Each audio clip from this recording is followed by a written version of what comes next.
Hello hi good morning అందరికీ.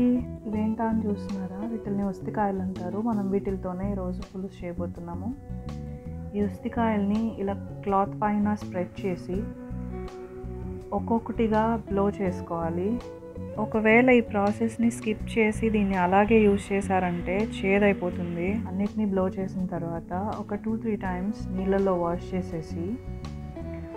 చేసిన వెంటనే మీరు ఈ ఉస్తికాయల్ని టాస్ చేసుకోవాలి ఆయిల్లో. ఎందుకంటే ఇవి బ్లాక్ కలర్లో చేంజ్ అయిపోతాయి మీరు అట్లే గాల్లో పెట్టారంటే. సో రిమెంబర్ 2-3 టైమ్స్ వాష్ చేయాలి. సో నెక్స్ట్ ఇలా ఆయిల్ హీట్ చేసి జస్ట్ టాస్ చేయండి చాలు. ఎక్కువసేపు వాడ్చారంటే ఏమవుతుందంటే ఇది హార్డ్ అయిపోతుందండి. తోలు విడిగా వచ్చేసి ఒక రకంగా మందంగా అయిపోతుంది. అందుకని నేను జస్ట్ టాస్ చేసుకోమని చెప్పాను. ఇది తీసి పక్కన పెట్టుకున్న తర్వాత ఇందులోనే ఒక 2 ఆనియన్స్ కొంచెం పెద్ద పెద్దగా కట్ చేసి లైక్ వెడ్జెస్లా కట్ చేసి ఇది కూడా టాస్ చేసి అందులోనే పెట్టుకునేయండి.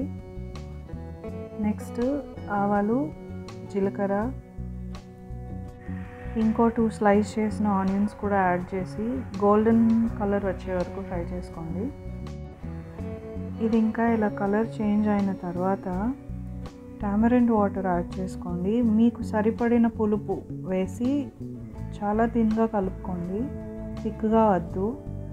ఉప్పు, కర్రీ చిల్లీ పౌడరు అండ్ ఇంకా చింతపండు పులుసులకి వేస్తాం కదా మసాలా పౌడర్, అది టొమాటో ప్యూరీ అన్నీ మిక్స్ చేసేసి ఫైనల్గా ఇంకొంచెం నీళ్ళు పోసి గార్లిక్ కూడా వేసేసుకొని బాగా బాయిల్ చేయండి.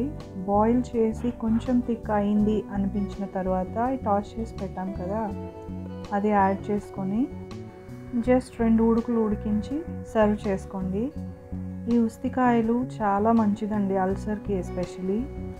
సో ఇంకా హెల్దీ రెసిపీస్ కోసం నా ఛానల్ని సబ్స్క్రైబ్ చేసుకోండి. Please keep watching. Thank you for watching.